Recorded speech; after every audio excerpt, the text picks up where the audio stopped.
윤석열 정부의 국정 2인자, 초대 국무총리 지명자의 모습이 마침내 드러났습니다.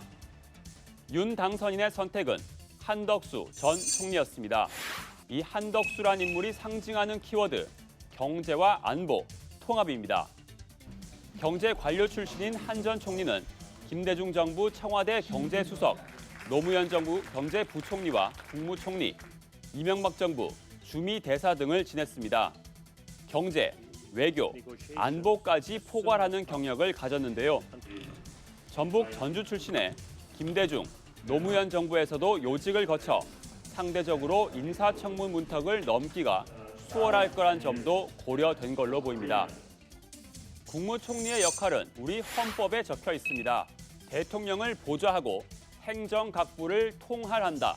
모두 거느려 다스린다는 뜻인데요. 통상 대통령제 국가에선 부통령을 두지만 우리나라처럼 대통령제에 총리가 있는 나라는 드뭅니다. 이 헌법에 의원 내각제적 요소가 담겨 있기 때문인데요.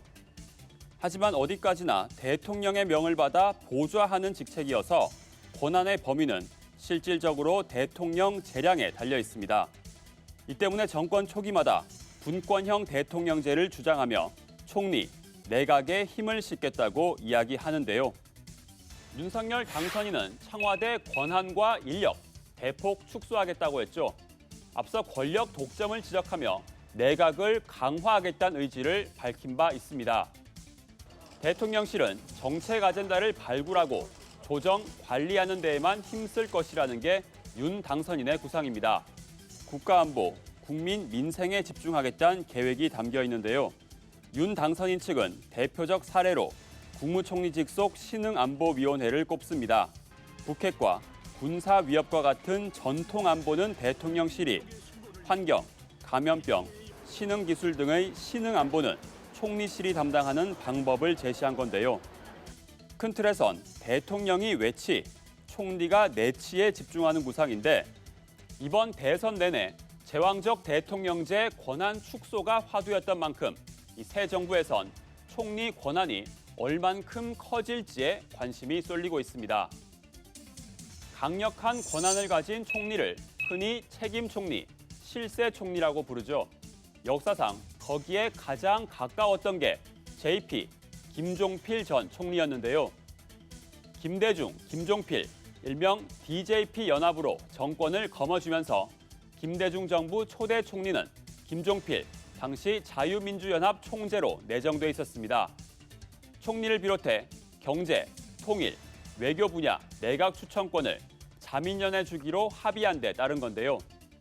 이 권력 지분을 갖고 있다 보니 상대적으로 눈치를 덜 봐도 되고 대통령의 생각을 무조건 따를 필요도 없는 책임 총리라는 말이 나온 배경입니다.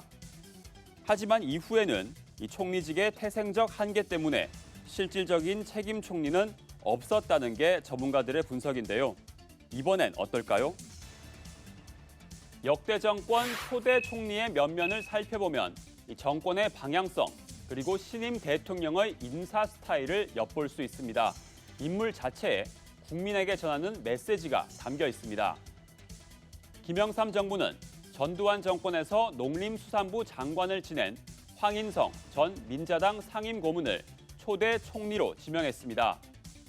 국가안전기획부장, 부총리 등이 영남 출신이어서 호남 출신인 황 전 총리를 지역 안배 차원에서 기용한 겁니다. 국민화합, 국민통합의 의미를 담고 있는 인사였죠. 노무현 전 대통령은 정권 초기 개혁에 대한 불안감 해소를 위해 고건 총리 카드를 꺼내 들었습니다. 김영삼 정부 마지막 총리이자 서울시장 또 3번의 장관을 지낸 행정의 달인, 개혁 대통령, 안정총리로 이미지를 보완한 겁니다. 물론 시작부터 삐걱댄 경우도 있습니다. 박근혜 정부 때는 첫 총리 지명자가 낙마하는가 하면 초대 총리인 정홍원 전 총리는 불멸의 총리, 메비우스 총리란 별명까지 얻었는데요. 박 전 대통령, 김용준 전 헌법재판소장을 초대 총리로 지명했습니다.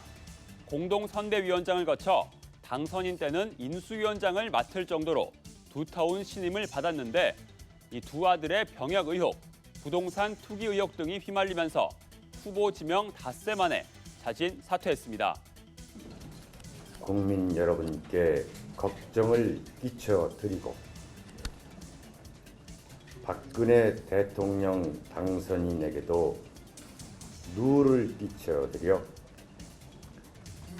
국무총리 후보자직을 사퇴하기로 결심했습니다. 이후 박근혜 정부 초대 총리가 된 정홍원 총리. 성과보단 끊임없이 이어지는 임기로 더 주목을 받았는데요. 세월호 참사 책임을 지고 사퇴 의사를 밝혔지만 안대희 전 대법관, 문창극 전 중앙일보 주필이 줄줄이 낙마하며 2년 임기 가운데 절반 정도를 유임 상태로 보낸 뒤에야 총리직을 내려놓을 수 있었습니다. 하지만 간신히 임명된 후임 이완구 총리가 2달 만에 사퇴하면서 또다시 정 전 총리 쪽으로 눈을 돌리는 사람도 많았는데요. 불행인지 다행인지 외국에 머무르고 있던 터라 그가 총리실로 돌아오는 일은 없었습니다. 후보 지명이 끝났지만 아직 송곳 검증이 남아 있습니다. 이제는 야당이 될 더불어민주당이 인사청문회를 벼르고 있기 때문입니다. 민주당 입장에선 국정운영 주도권 싸움에서 밀리지 않기 위해 확실한 존재감을 보여줘야 하는데요. 총리를 시작으로 속속 드러날 내각의 윤곽, 정권 출범까지 남은 한 달이 새 여야 관계 정립의 가늠자가 될 전망입니다. 지금까지 여의도 풍향기였습니다.